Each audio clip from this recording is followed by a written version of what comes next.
तो भगवान बन सकता है।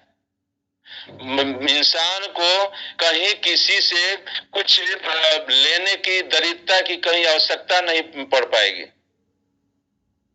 अच्छी सोच, अच्छे विचार यदि हो जाए, भगवान प्रत्यक्ष उपस्थित होकर के किसी भी संकट में हमको नहीं पड़ने देते। हमारे पास किसी प्रकार की अभाव नहीं होती है। मैं प्रत्येक दिन जब भी स्वाध्याय में आप सभी मौका देते हैं तो बड़ी भाव विभोर के गुरु की चरणों का मैं वंदना करता। और शायद आप लोगों को लगता है कि समय आ रहा है। मैं प्रत्यक्ष उनकी उपस्थिति का बोध करके ही मैं किसी भी काम को करता हूँ। मैं उठूं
है, शायद अनेक जगह भटकने से हमको वो चीज प्राप्त नहीं हो पाती।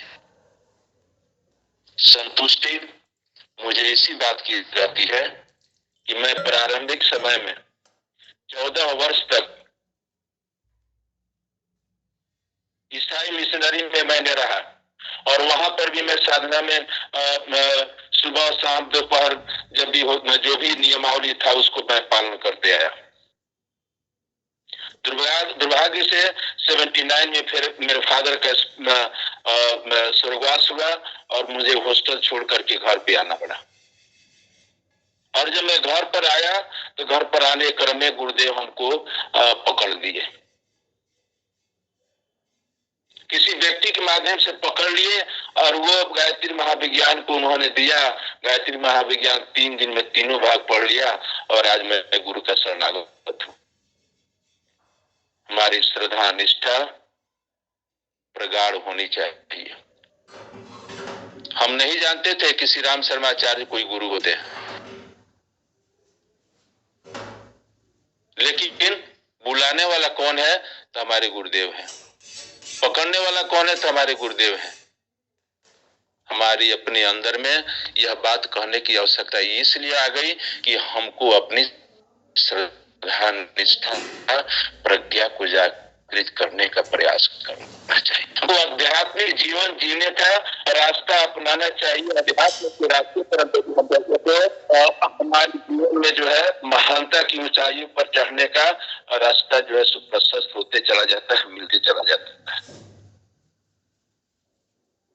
हम यदि गायत्री परिवार के कहलाते हैं, हम यदि कहते हैं कि हम गायत्री परिवार के हैं, मैं शक्तिपीठों में जब भी जाता हूँ तो कोई भेंट होते हैं तो हम भी तो गायत्री परिवार के हैं।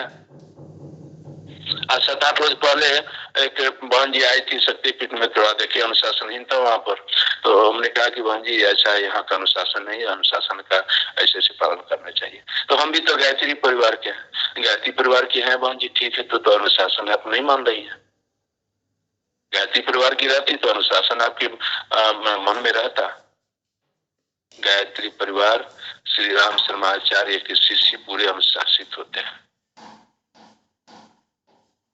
मन कर्म वाणी से एकदम अनुशासित होना चाहिए। यह पर्व हम मनाने जा रहे हैं। आज हम संकल्प लिए हैं अच्छे कार्य करने के लिए, अच्छी सोच विकसित करने के लिए। यह हमारे मन में पूरा पूरा जो है ध्यान में रहना चाहिए। गुरुदेव का वाणी आप सभी कहीं ये सुने होंगे, संकल्प का क्या माने होता है। जितनी बुराइयां हैं उससे हमको निकलने का, हमको प्रयास करने का संकल्प करना चाहिए।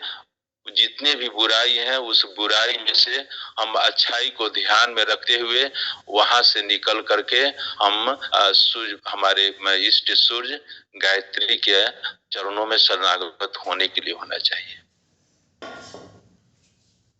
बुराई पर लड़ाई हमारा लगातार होते रहना चाहिए अच्छाई को प्राप्त करने के लिए। देवासुर संग्राम हमारे अंदर में लगातार होते रहना चाहिए। जब तक देवासुर संग्राम में यह आभास न हो जाए कि हम अपनी सारी कमजोरियों को जो है पटक करके उसको समाप्त कर दिए हैं, तब तक जो है सो हमें लड़ते रहना चाहिए। अनुष्ठान यही कहलाता है। मूल रूप से हमारे अंदर से जो भी बुराइयां हैं वो समाप्त हो जाए, इसी के लिए हमको प्रयास करना है। हमारे अंदर में जितनी भी हमारी अवगुण है उसको समाप्त करने के लिए हमको प्रयास करना है और अच्छाई हमारे में स्थापित हो जाए, इस पर हमको पूर्णतः प्रयास करना है। रोज एक न एक दिन जो है सो आंख में कोई बुराई दिखाई दे रहा है तो उसके लिए लड़ाई होना शुरू हो जाए। कान में कोई बुराई दिखाई दे रहा है तो उसके लिए लड़ाई होना शुरू हो जाए। जीभ में बुराई दिखाई दे रही है तो उसको उस पर लड़ाई उस पर लड़ाई होना। किसी भी इंद्रियों में बुराई दिखाई दे रही है तो उसको हम कैसे संयमित करें, इस पर हमको प्रयास लगातार करते रहना है। अनुष्ठान हमको विशेष रूप से इसी बात की प्राप्ति के लिए, इसी की प्राप्ति के लिए होती है कि हम अपने मन, इंद्रियां, शरीर, आत्मा, ये जितने भी हैं सबको स्वच्छ शुद्ध बना लें और भगवान का जो मूल स्वरूप है उस स्वरूप में हम आ जाएं। भगवान जो चाहते हैं उस स्वरूप में आ जाएं। हम इसीलिए हम सभी अनुष्ठान करते हैं। आज हम सबों ने जितने भी गायत्री परिवार के भाई बहन हैं, आज एक दिन पहले संकल्प लेते हैं, अनुष्ठान का संकल्प लेते हैं। तो अनुष्ठान का संकल्प लेते हैं तो संकल्प का जो है कोई विकल्प नहीं होता है, और विकल्प जब नहीं होता है तब हमको क्या करना चाहिए।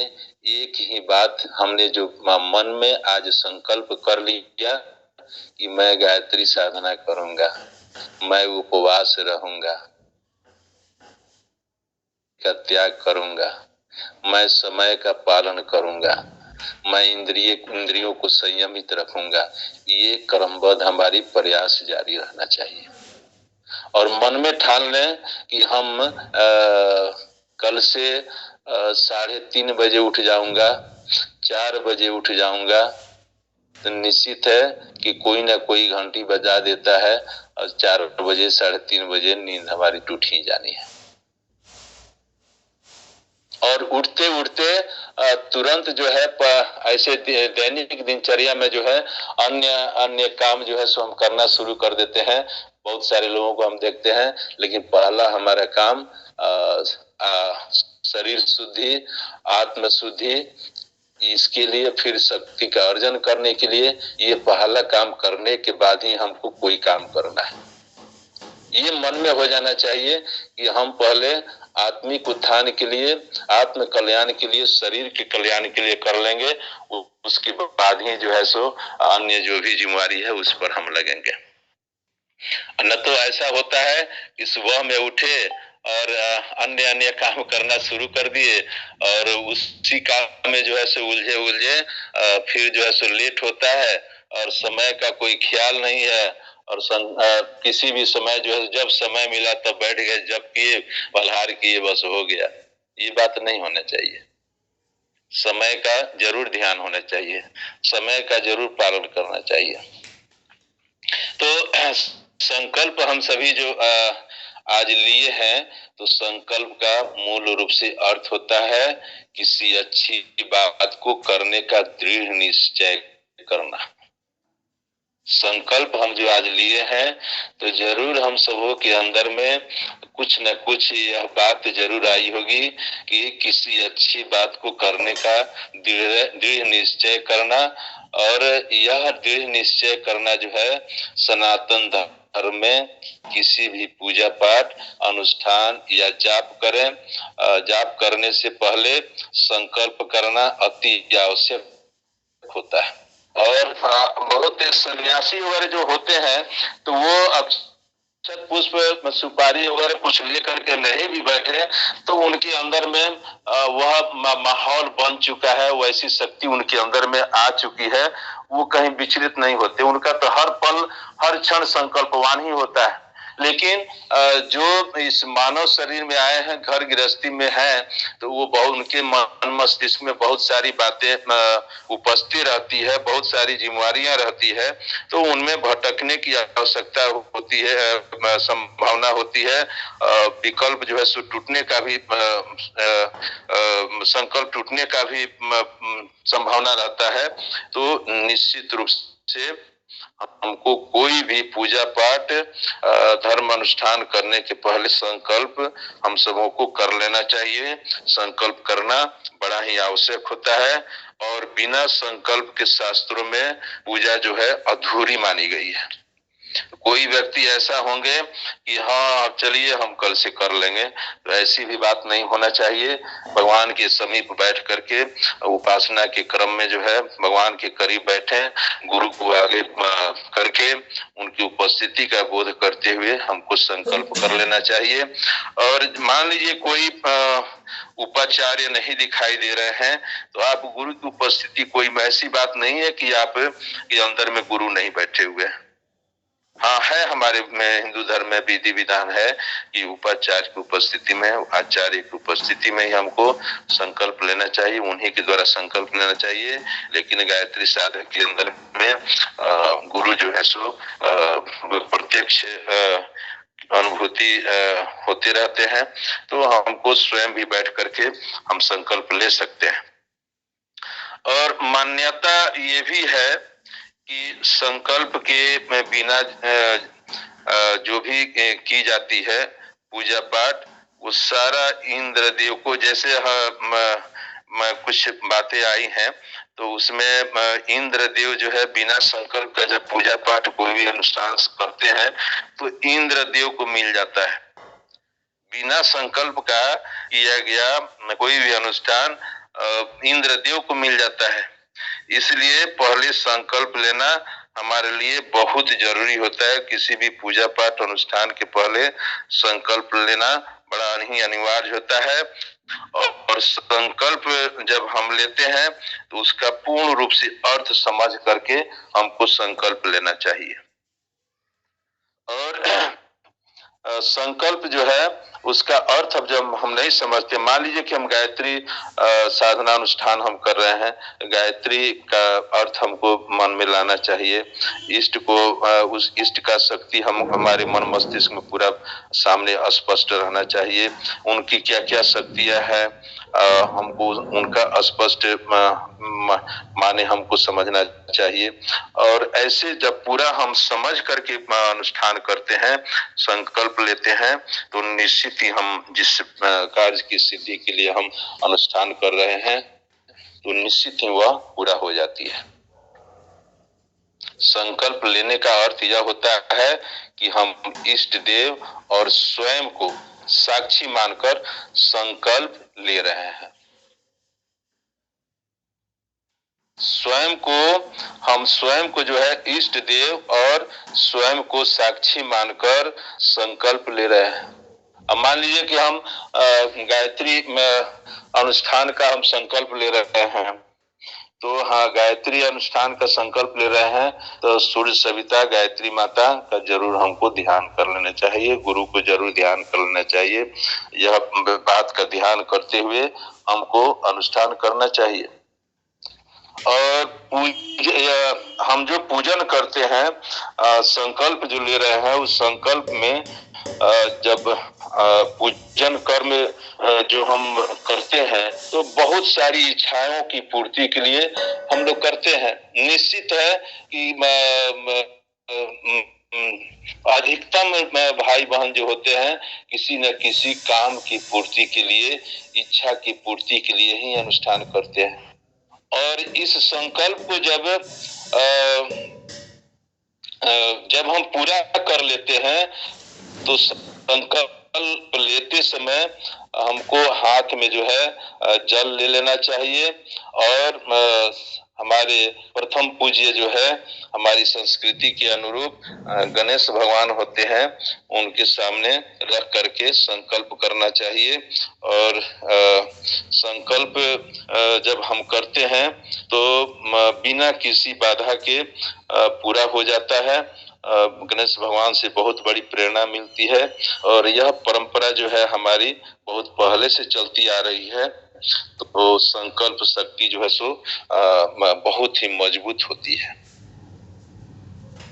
यह परंपरा जो है गणेश भगवान को सामने करके उनका पूजन करके हम जब संकल्प लेते हैं तो हमारे संकल्प में जो है बहुत ही शक्ति मजबूत होती है और व्यक्ति को जो है विपरीत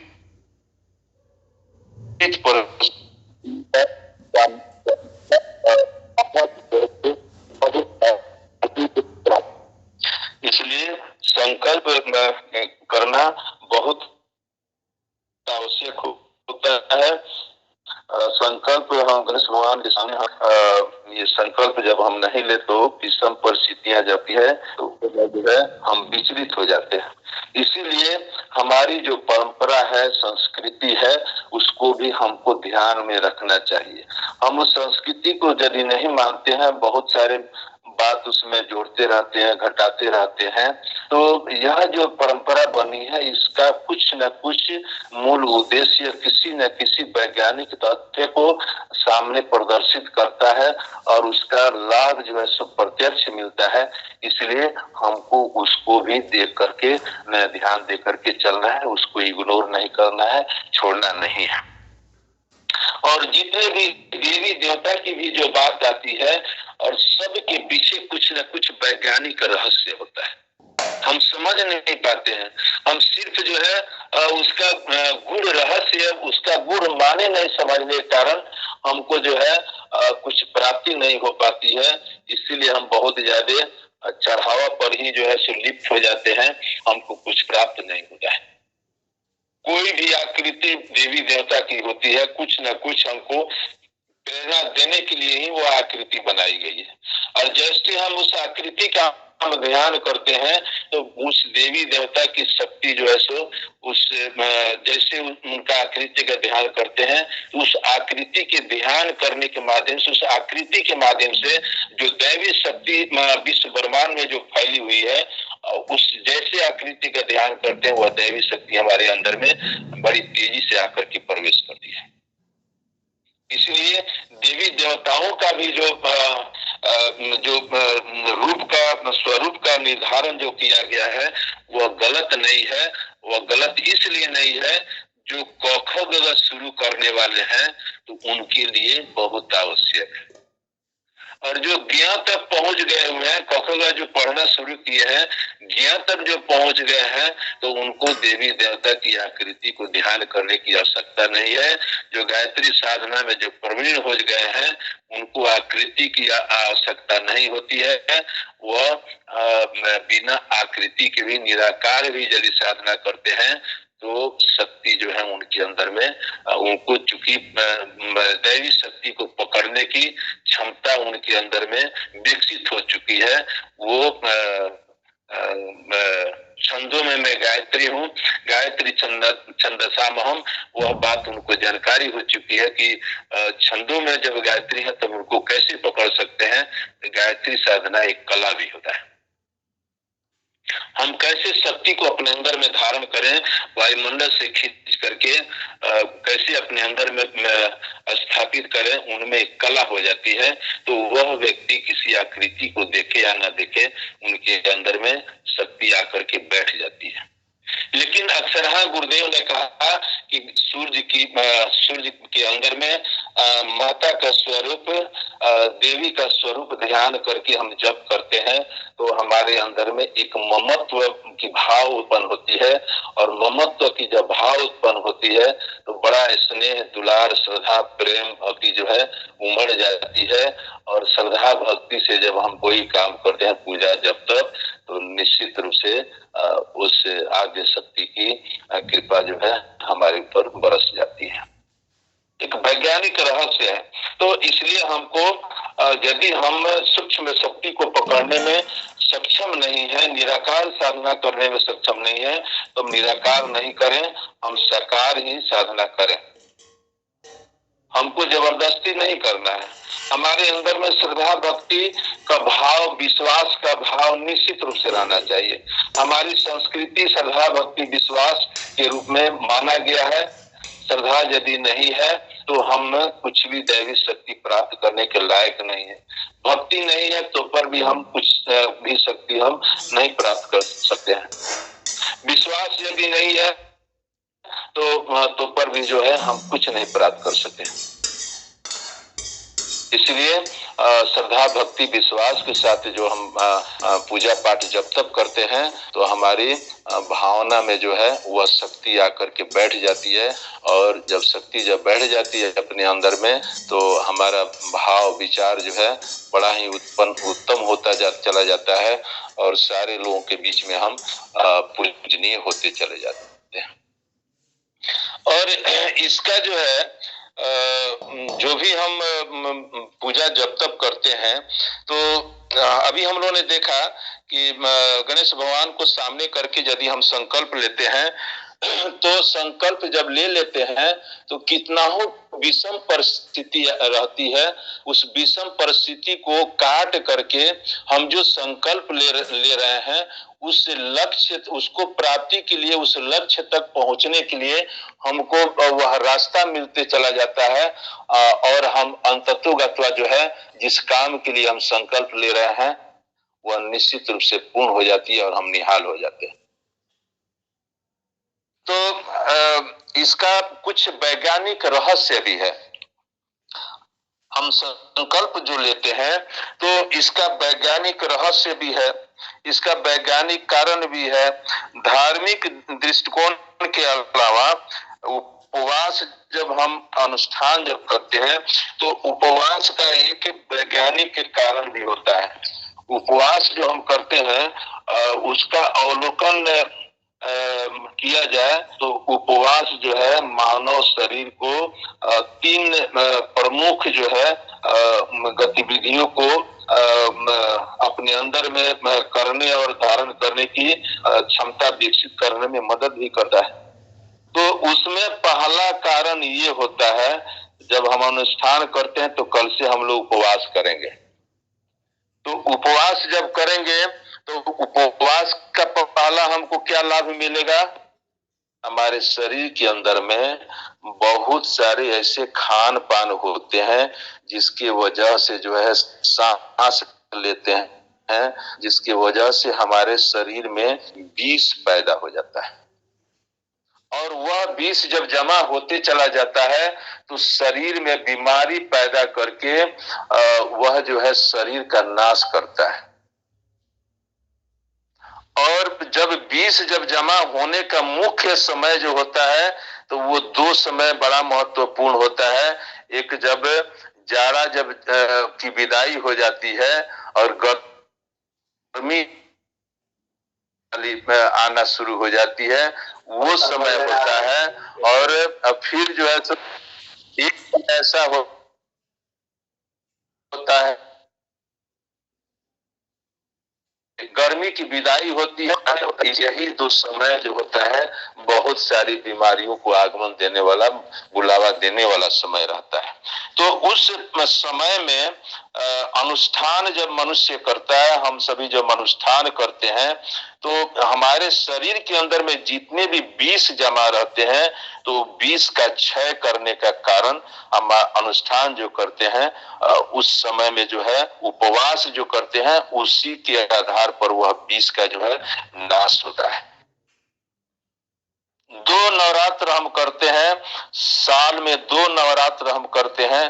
दोनों नवरात्र करने के बाद में जो है शरीर में जितनी भी बीमारी की कीटाणु जो होती हैं, विष जो होता है, वो सब समाप्त हो जाता है। गर्मी की शुरुआत और फिर जाड़े की शुरुआत, ये दोनों मौसम में दोनों के शुरुआत में जो है मौसम का जो परिवर्तन का जो पड़ाव होता है, यह वह समय होता है जब मानव जो है शरीर कमजोर होना शुरू हो जाता है और बीमार पड़ना शुरू हो जाता है।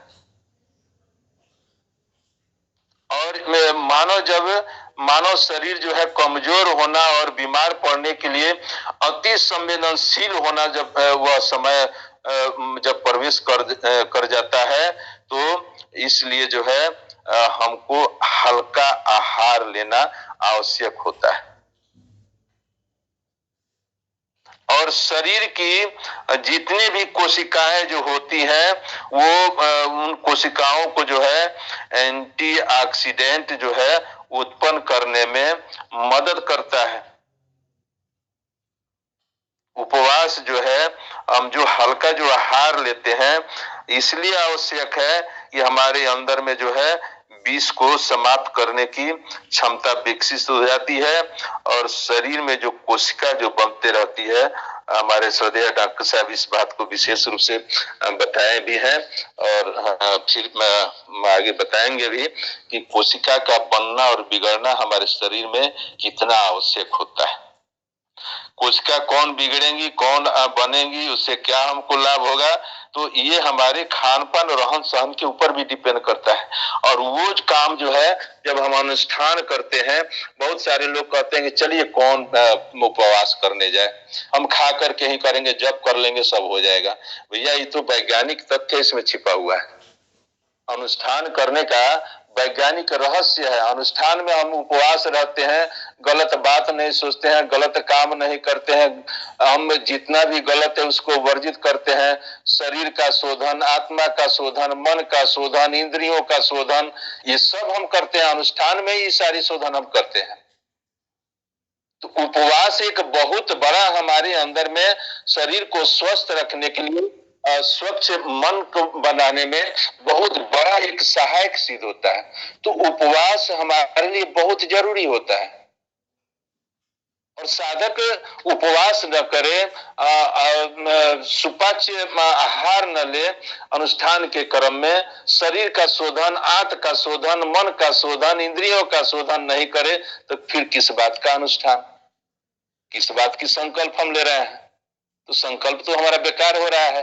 संकल्प तो हम अच्छे बनने के लिए, अच्छे की प्राप्ति के लिए हम कर रहे हैं, लेकिन हम संकल्प जो लिए तो सिर्फ हम गलत ही कर रहे हैं, तो फिर क्या जरूरत है बेकार का समय गंवाने का?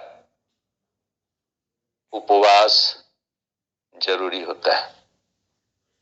और उपवास के समय में जो है जब हम फल वगैरह जो लेते हैं, तो नींबू का रस भी लेने का ये बात बताया गया है कि पानी खूब पीना चाहिए, नींबू पानी खूब पीना चाहिए। तो हमारे आंत में जितनी भी कीटाणु जो रहते हैं और जितने भी गंदगी बैठा रहता है, वो सब धोआ जाता है।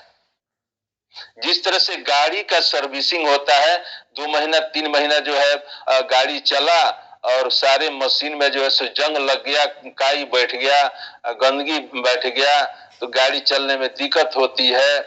गाड़ी भारी चलता है, तेल ज्यादा पी रहा है। उसी प्रकार शरीर भी जो है 2 अनुष्ठान जो हम करते हैं उसमें उपवास करते हैं, तो हमारा जितनी भी भीतर का तंत्री जो है सब जाम हो जाता है।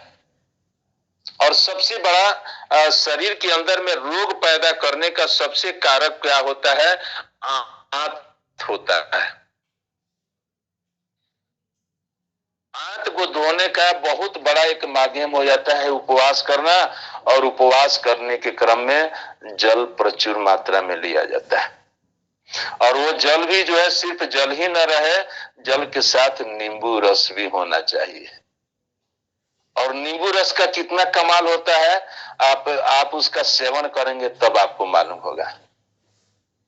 भूख बार बार जो लगती है, नींबू रस लेते रहेंगे तो आपके शरीर में ऊर्जा पूरा बनी रहती है। इसलिए सुबह में भी जब उषा पान करते हैं तो नींबू डाल करके जरूर उषा पान करें, तो शरीर में जितने भी कीटाणु होते हैं, विषैले पदार्थ होते हैं, उन सब का जो है नाश होता है। इसलिए उपवास के क्रम में नींबू रस पानी थोड़ा प्रचुर मात्रा में लेना चाहिए, तो आंत जो है सो पूरा धोआ जाता है, गंदगी समाप्त हो जाती है। फिर जो है सो नई उत्साह और नई ऊर्जा के साथ शरीर को जो है काम करने का बहुत बड़ा शक्ति प्राप्त हो जाती है। और शरीर को जो है आगे में जितने भी खतरा पड़ने मिलने वाले हैं, शरीर को अनुष्ठान नहीं करने, यदि नहीं हम करते तो यह उपवास हम जो कर रहे हैं नहीं करते तो हमारे शरीर को बहुत खतरा होने की संभावना रहती है। आप देखते भी होंगे जो अनुष्ठान नहीं करते हैं, बहुत सारी बीमारी, उनको पेट की बीमारी, गैस की बीमारी, मस्तिष्क की बीमारी, हार्ट की बीमारी, क्या क्या ना बीमारी उनके अंदर में आती। जिनके पास बैठेंगे तो हमेशा गंदी हवा जो है निकलती रहती है, शरीर से दुर्गंध निकलते रहता है, उनके पास बैठने का मन नहीं करता है।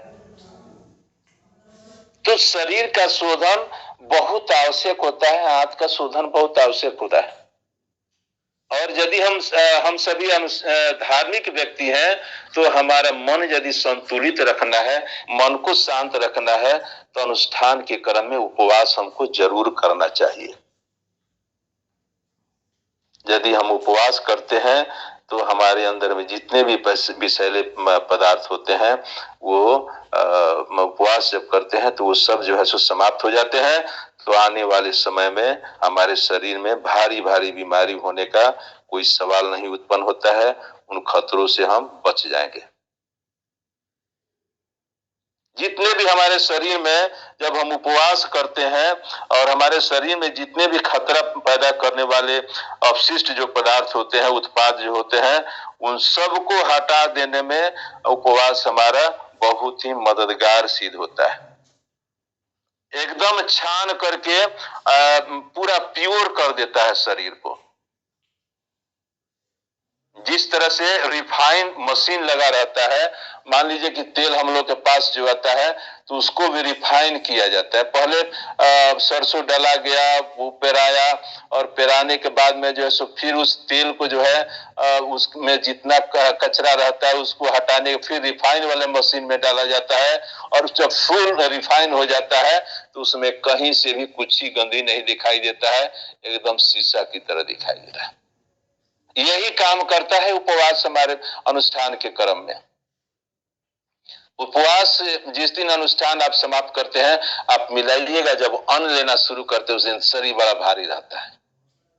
और जब अनुष्ठान में जब हम उपवास करते हैं, फल वगैरह लेते रहते हैं, तो शरीर बड़ी हल्का महसूस होता है। थोड़ा सा भी नहीं लगता है कि हमारी अवस्था बहुत पुरानी हो गई है, हमारा शरीर भारी है, उससे कुछ नहीं आभास होता है। लगता है कि एकदम वॉलीबॉल की तरह, गेंदा की तरह हमारा शरीर जो है सो उड़ रहा है, बड़ी आनंद उमंग रहता है, थोड़ा सा भी भारीपन नहीं रहता है।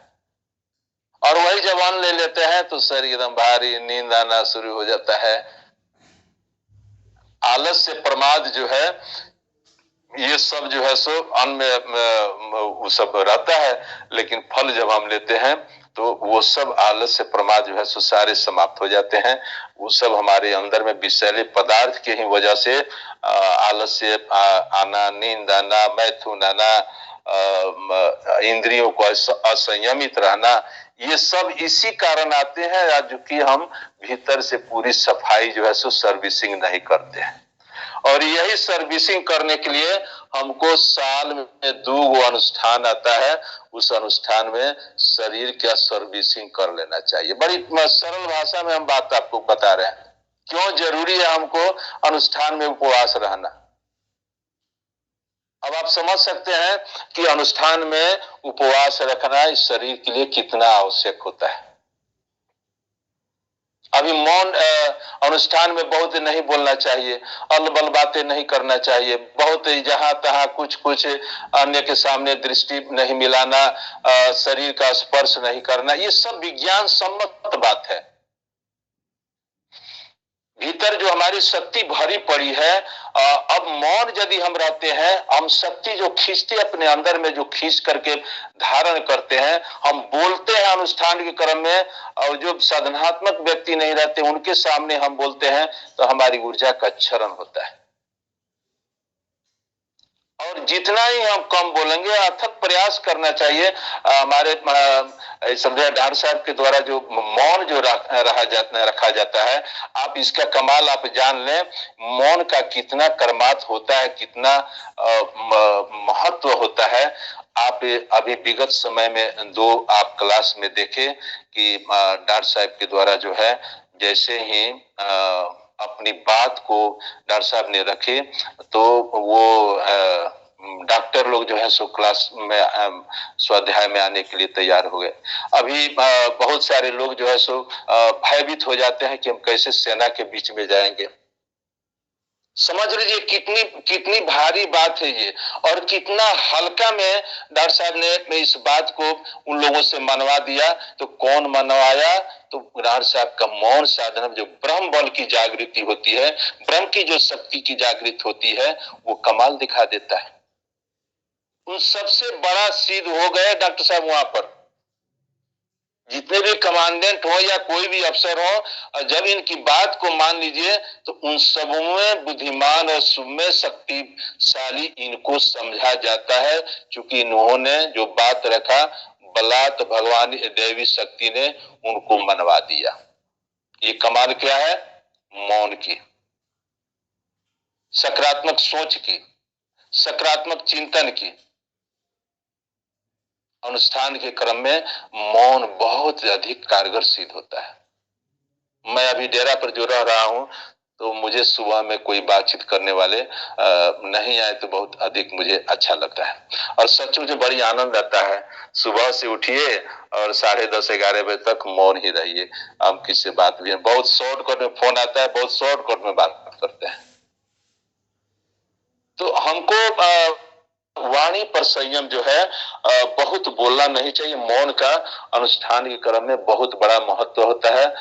ब्रह्म बल प्राप्त करने के लिए मौन साधना जो है बहुत जरूरी होता है, उपवास बहुत जरूरी होता है। तो हमको जो है ये लाभ मिलता है कि हमारे शरीर में जितने भी विषैले पदार्थ होते हैं, शरीर को रोगग्रस्त करने वाले जो कीटाणु जो होते हैं, वो सारे कीटाणु को उपवास जो है सो समाप्त कर देता है, उनको बर्बाद कर देता है, शरीर को स्वस्थ करता है। और आगे भी जो है सो हम पूर्ण रूपेण जो है स्वच्छ मन, निर्मल मन होकर के और पूरी स्फूर्ति के साथ काम करते हैं। यह उपवास का ही कर्मात होता है, और इससे आयु जो है सो हमारी लंबी होती है। उपवास करने वाले व्यक्ति को भीतर का इंजन को आराम जब मिलता है ना, तो उसकी सर्विस की जो है अवधि और बढ़ जाती है। कुछ न कुछ अवधि तो जरूर उम्र में बढ़ जाती है। इसलिए शरीर में जो है शरीर को जो है उपवास करना बड़ा जरूरी होता है। उपवास में जो है भीतर के इंजन को जो है राहत मिलता है, शांति मिलती है, कड़ा मेहनत नहीं करना पड़ता है, और फिर से जो है नई ऊर्जा मिल जाती है। इसलिए अनुष्ठान के क्रम में उपवास जरूर करना चाहिए, लापरवाही इसमें नहीं करना चाहिए, लेकिन शरीर का धर्म का पालन करते हुए, अपने शरीर की परिस्थिति का आकलन करते हुए उपवास करें। न हो सके न तो हमको रोटी दाल ही लेना पड़े, बहुत कुछ अब नहीं लेना है। एक सिर्फ रोटी भात नहीं लेना है, चावल नहीं खाना है, रोटी दाल ले लें, एक टाइम फल ले लें, या वो भी नहीं होता है तो मूंग का दाल और ये गेहूं का दलिया वगैरह मिला करके बनवा लें, दलिया ही लेकर के करें। और जिनसे संभव है वो फल लेकर के, दूध लेकर के करें। अपने शरीर की परिस्थिति के अनुसार शरीर की भी रक्षा करना परम धर्म होता है। इसलिए शरीर की अवस्था के अनुसार, लेकिन मन को कमजोर नहीं होने देना है। संकल्प शक्ति जो है उसको कमजोर नहीं होने देना है, प्रयास करना है। कठोरता, अपने लिए कठोरता और दूसरे के लिए सहजता, सरसता, ये होना चाहिए। थोड़ा सा तप तो करना पड़ेगा, कठोर तो बनना पड़ेगा अपने लिए, तब जा करके फिर आगे जो है हमारे सामने अच्छाई दिखाई देगा। तो अब देखिए कि उपवास आप करते हैं तो ये लाभ होता है, और उपवास का जो है दूसरा का लाभ क्या मिलता है, तो उपवास जो है हमारे पाचन तंत्र को आराम करने का तो समय देता है। अभी जो बात चला कि पाचन तंत्र को जो है बड़ा आराम मिलता है, तो उपवास के दौरान मानव शरीर जो है ऊर्जा के प्राथमिक स्रोत के रूप में वसा उपभोग करता है। ये मेडिकल भाषा है। वसा का माने आप लोग समझते हैं कि नहीं समझते हैं? शरीर का जो प्राथमिक स्रोत जो होता है, वो प्राथमिक स्रोत के रूप में वसा का जो है उपभोग करता है, क्योंकि आहार में जो है कार्बोहाइड्रेट की कमी होती है।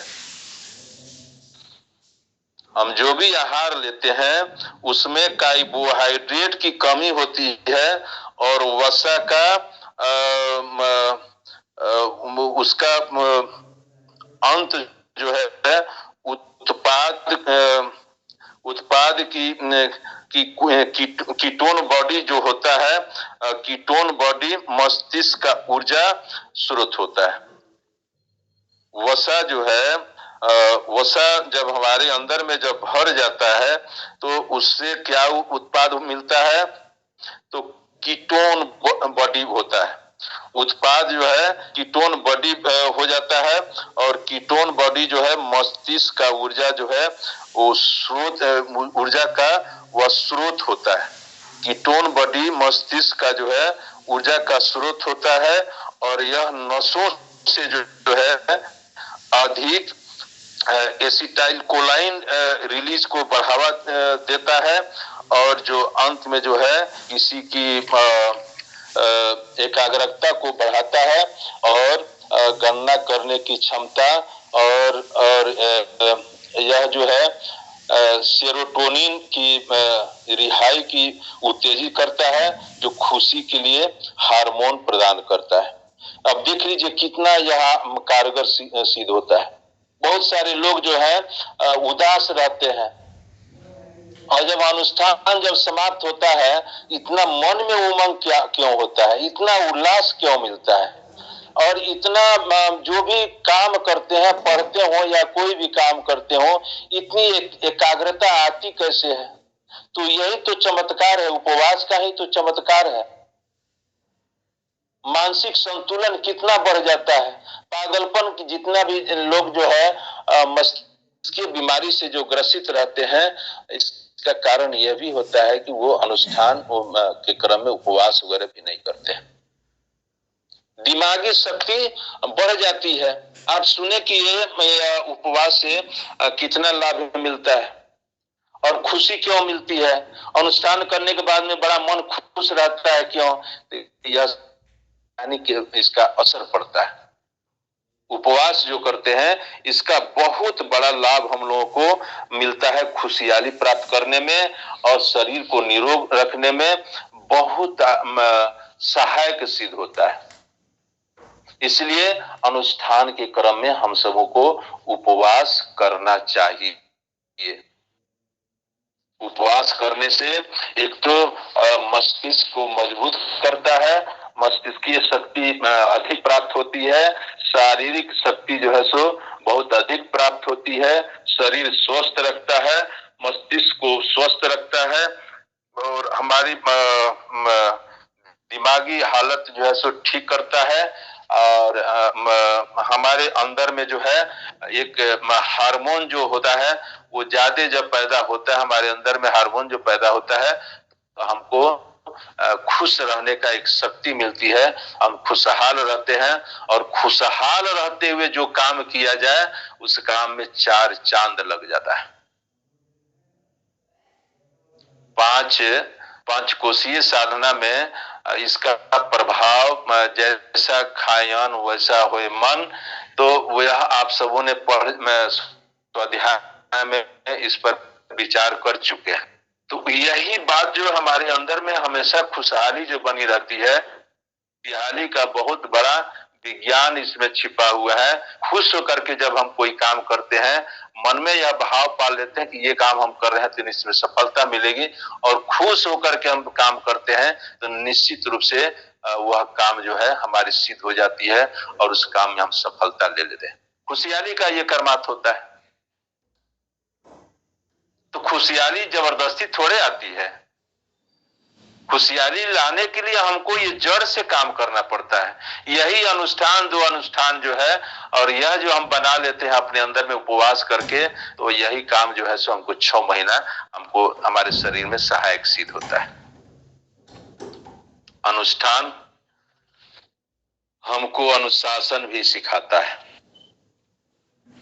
अनुष्ठान जो है, जब हम व्रत करते हैं, संकल्प जब हम लेते हैं, तो जिस बात की जब हम संकल्प लेते हैं तो उसके लिए अनुशासन बड़ा आवश्यक होता है। और अनुशासन का जब हम पालन करते हैं तो हमारी अंदर में जो है परमात्मा के अंश, आत्मा जो बैठे हुए हैं, उनको उनके ऊपर किसी भी प्रकार से क्षति न हो, उनको अस्त व्यस्त न होना पड़े, तो वहां पर आत्म अनुशासन का भी बोध होता है। अनुष्ठान से हमको यह तीसरा लाभ मिलता है, आत्म अनुशासन। उपवास जो है मानव शरीर और मन को जो है एक अधिक अनुशासित और आदर्श स्थिति में ला देता है, जिसकी वजह से जो है हर काम में वह व्यक्ति जो है सफलता प्राप्त करते चला जाता है। प्रत्यक्ष लाभ आप मन को देखते होंगे। अनुष्ठान जब आप समाप्त करते हैं तो मन पहले, अनुष्ठान के पहले जितना दौड़ता था, उछल कूद करता था, मन बड़ा शांत हो जाता है। खेल कूद करना अपना वो बंद किए हुए रहता है। क्योंकि संकल्प के क्रम में जो है उसको तो हम लोग मना दिए हुए थे, अस्थिर हो गया था। वो अपना उछल कूद करना, परेशान करना वो बंद कर दिया था। और अनुष्ठान जैसे समाप्त होता है, इसके ऊपर हमारा पकड़ यदि कमजोर रहता है तो फिर जो है सो वो अपना उछल कूद करना शुरू कर देता है। और जितना भी हमको शरीर का नाश करने वाली बात हो, आत्मा को नाश करने वाली बात हो, वो सारे काम में जो है सो वो दौड़ना शुरू कर देता है। और इसी मन को और शरीर को अनुशासित रखने के लिए हम यह आज जो है संकल्प लिए हुए हैं, अनुष्ठान कर रहे हैं। और इस अनुष्ठान के क्रम में उपवास जब हम करते हैं तो मनुष्य का जो शरीर जो है और मन जो है वह पूरा पूरा जो है अनुशासित हो जाता है और आदर्श स्थिति में पहुंच जाता है। हमारा मन और शरीर जो है निश्चित रूप से आदर्श स्थिति में पहुंच जाता है। और जब हम आदर्श स्थिति में पहुंच जाते हैं तो समाज में हम पूजनीय हो जाते हैं, लोक में ख्याति प्राप्त करते हैं। अनुशासन का हमारे जीवन में कितना महत्व है, आप हमारे गुरुदेव पंडित श्री राम शर्माचार्य, माता भगवती शर्मा जी के जीवनचर्या से डॉक्टर साहब रात जो बोल रहे थे, वहां जब कुंवारी बहनों को जो है ला करके वहां पर साधना जो कराया जा रहा था, जब तक जो कराया जा रहा था, और गुरुदेव को जो है से थोड़ा सा तबीयत गड़बड़ा गई, बुखार की जैसा हो गया। माता जी बड़े भाव विभोर होकर के डॉक्टर साहब जो रात सुना रहे थे, यह बड़ा ही मार्मिक बात है, आत्म अनुशासन की बात है। मौसमी का रस पिला देना माता जी के द्वारा, और गुरुदेव जो है तुरंत उनको हृदय में जो है सो आत्मा जो है सो झकझोर दिया। इतनी आत्मा यहाँ पर बैठी हुई है, वो सब मौसमी का रस नहीं पी रहे हैं, और हमको मौसमी का रस पीना ये कहीं से भी उत्तम बात नहीं है, ये हल्की सी बात नहीं है। गुरुदेव वोमिटिंग कर दिए और माता जी को बता दिए कि अब इसको ले जाइए आप अपना रस। इस बात को डॉक्टर साहब के द्वारा कहने का क्या अर्थ होता है?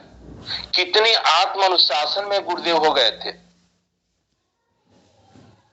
यही आत्म अनुशासन हमारे अंदर में नहीं विकसित हो पाता है, जिसकी वजह से हम दैवी शक्ति को प्राप्त करने में हम पीछे हो जाते हैं। हम आदर्श को एक जीवन में नियमित रूप से अपने चिंतन चरित्र में नहीं उतार पाते हैं, जिसकी वजह से हमारी गिनती जो है अस्त व्यस्त अवस्था में जनरल मानव की श्रेणी में होते रहती है। हम गायत्री परिवार के भाई बहन जितने हैं, हम सभी का जीवन में जो है संकल्प शक्ति का कुछ न कुछ प्रभाव दिखाई देना चाहिए। हमको अपने आत्मा का अनुशासन जो है सो दिखाई देना चाहिए। हम दूसरों के साथ वह व्यवहार न करें जो हमें अपने लिए पसंद नहीं। यह बात इसलिए नहीं परिलक्षित हो पाता, आभास नहीं हो पाता है, क्योंकि हम अपने स्वयं आत्म अनुशासित नहीं हो पाए। यदि आत्म अनुशासित हो जाए, हम अनुष्ठान का संकल्प जो आज ले रहे हैं, यह 3 बात हमारे अंदर में दिखाई देना चाहिए। और यह 3 बात यदि हमारे अंदर में नहीं दिखाई देता है, तो ये सब समय, पैसा और मेहनत ये सारा बेकार का चला गया।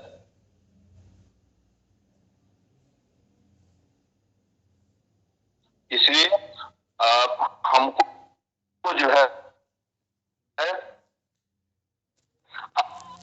आत्मानुशासन जरूर रखना चाहिए, और उपवास के द्वारा 3 बात जो है हमको प्राप्त होती है।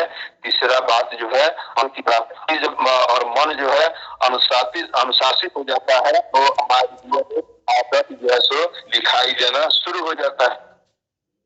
और आदर्श जब हमारे जीवन में जब दिखाई देना, मन कर्मवाणी में हमारे क्रियाकलाप में आदर्श सामने आ जाता है, तो सामने देखने वाला लोग जो है वही कहते हैं भगवान ये देवता हो गए। हमारा जो चरित्र आदर्श जो है सामने दिखाई देना चाहिए, उसमें हमको दिखाई देना चाहिए। और यह जो है बिना उपवास के नहीं होता है। पहले गायत्री साधक रविवार व्रत और बृहस्पति गुरु का दिन बृहस्पति को फलहार लेते थे, और रविवार को भी जो है सूर्य के, चूंकि हम गायत्री साधक हैं, सूर्य को इष्ट माने हुए हैं, तो हम रविवार के दिन जो है रवि का दिन होता है, तो उस दिन भी जो है सो अस्वाद भोजन करते थे। तो ये 2 दिन बड़ा महत्वपूर्ण होता था गायत्री साधक के लिए, लेकिन आज जो है सो इस पर भी हम ध्यान देना छोड़ दिए। सप्ताह में 2 दिन यह व्रत होना चाहिए।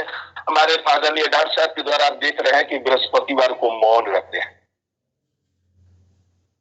आत्म अनुशासन को कितना प्रगाढ़ बनाए हुए हैं। हम लोग को अब एक प्रेरणा लेना चाहिए। हम सभी बड़े भाग्यशाली हैं।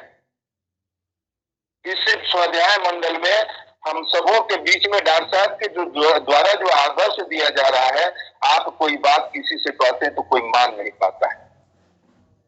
आप युग निर्माणी सैनिक हैं, और युग निर्माणी सैनिक होने के नाते आप किसी से कोई बात कहते हैं तो वह व्यक्ति आपकी बात को नकार देता है।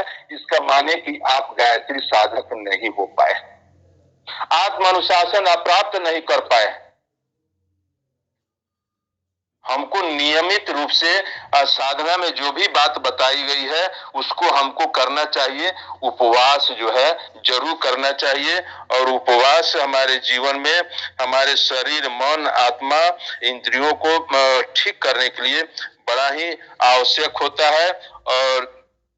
और वह जो है जितना भी आदर्श हमको जो प्राप्त करना चाहिए, वह उपवास के बिना हमारे दैनिक जीवन की गतिविधियों में प्राप्त करना मुश्किल हो जाता है।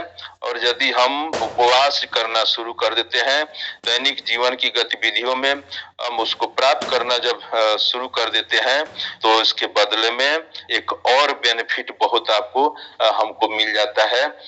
वह बेनिफिट कौन सा है? आजकल बड़ी समस्या हो गई है लोगों को भारीपन, शरीर का वजन बढ़ जाना। और शरीर में जब वजन बढ़ जाता है तो कितना बीमारी पैदा कर देता है, आप इसका अनुमान लगा सकते हैं कि जितने भारी वजन वाले लोग होते हैं उनको कितनी बीमारी होती रहती है। हार्ट की बीमारी हो जाती है, मस्तिष्क की बीमारी हो जाती है, पेट की बीमारी हो जाती है। तो उपवास जो करते हैं उनका शरीर का वजन जो है सो घट जाता है। और जब शरीर का वजन घट जाता है तो कितने स्फूर्ति से सारे काम करते रहे, आलस्य उनके जीवन में मन में नहीं आता है और पूरे उत्साह के साथ सारे काम करते रहते हैं। और घर में भी प्रिय हो जाते हैं, समाज में भी प्रिय हो जाते हैं। उनकी आत्मिक उत्थान होती है, शरीर स्वस्थ रहता है, इंद्रिय संयमित रहती हैं और क्या क्या ना लाभ मिल पाता है वो सब आप सामने देख रहे हैं डॉक्टर साहब के द्वारा जो किया जाता है, कितना लाभ मिलता है। तो समय हम लोग का हो चुका है, थोड़ा सा ज्यादा ही समय हो गया, ज्यादा समय ले लिए। फिर कल जो है होगी अनुष्ठान के संदर्भ में।